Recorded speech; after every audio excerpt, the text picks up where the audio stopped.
Today is an historic day in the Australian media. It's quite possibly the beginning of the end of broadsheet newspapers.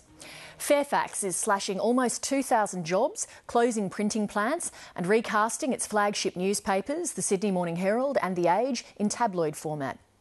The scale of the announcement has stoked fears that eventually entire newspapers in Australia could close down, something that's already happened to major publications overseas, especially in the United States.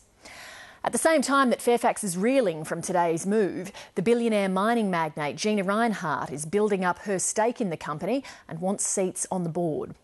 As Greg Hoy reports, media analysts think she's edging closer to effective control of the company.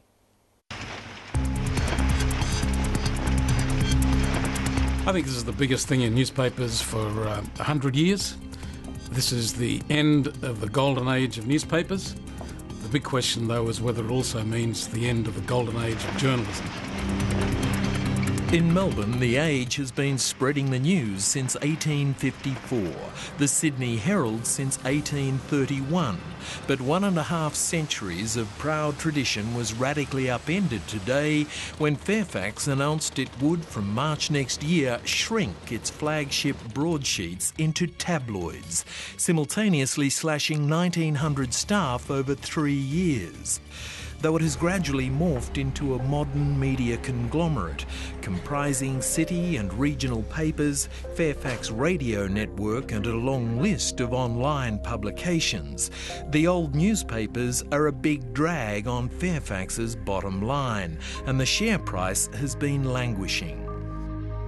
The drift of classified advertising revenue, an avalanche of losing that revenue from papers like The Age and the Sydney Morning Herald for nearly 20 years. And when they had the monopoly 20 years ago, they thought they were big enough and ugly enough to withstand the assault from online classified. They didn't do anything to encourage it, let alone embrace selling classified advertising online, and somebody took it off them.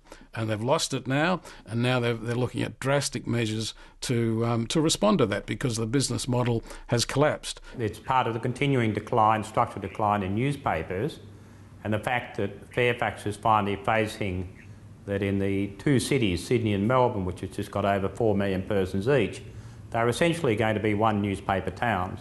It'll be a struggle between News Corp and Fairfax, which one survives as a single newspaper in those two towns. Fairfax's historic announcement was published via the internet. The days of the huge printing plants built for our legacy print classified business are well and truly over. There will be redundancies.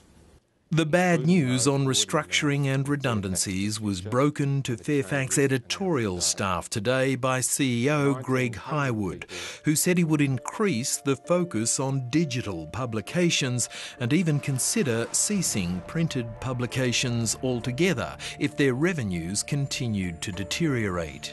Today we've heard the company's plan for cutting costs. What we're yet to hear is the company's plan to preserve the quality of the editorial content that these mastheads deliver. These are great mastheads.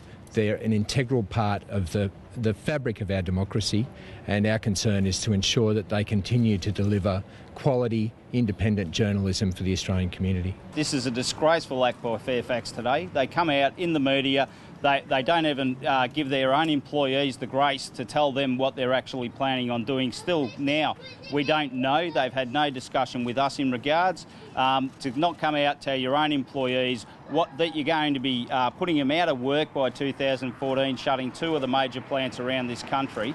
It is an absolute disgrace. They need a good hard look at themselves. It's always disappointing when any Australian is losing their job, particularly possibly up to 1,900 here. But the internet will continue its march, and sectors that were profitable previously are going to struggle as the internet cannibalises different parts of the economy. It's not something you can stop. It's not something you can turn back. Newspaper publishing is an increasingly brutal business. There was a noticeable silence on the cuts today from Fairfax's arch-rival News Limited. But the media grapevine is alive with speculation that Rupert Murdoch's local newspaper arm, the largest in print media in Australia, is soon to announce its own staff cuts and of a similar scale to those announced today by Fairfax. All the indications are that News Limited is going along a similar path. broadly they have similar commercial pressures with the business model collapsing.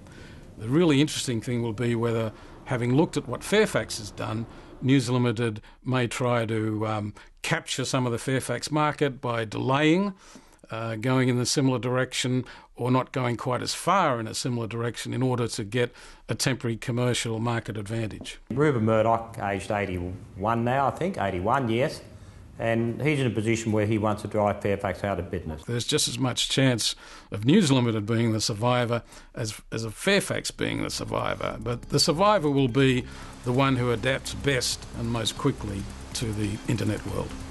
Looming large over this shock announcement, mining magnate Gina Reinhardt's confirmation she now holds 18.7% of Fairfax shares, edging ever closer, many believe, to effective control. Gina Reinhardt will get to 20% of Fairfax.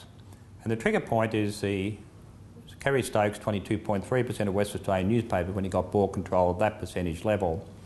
Now, why is she doing it? It's pretty simple.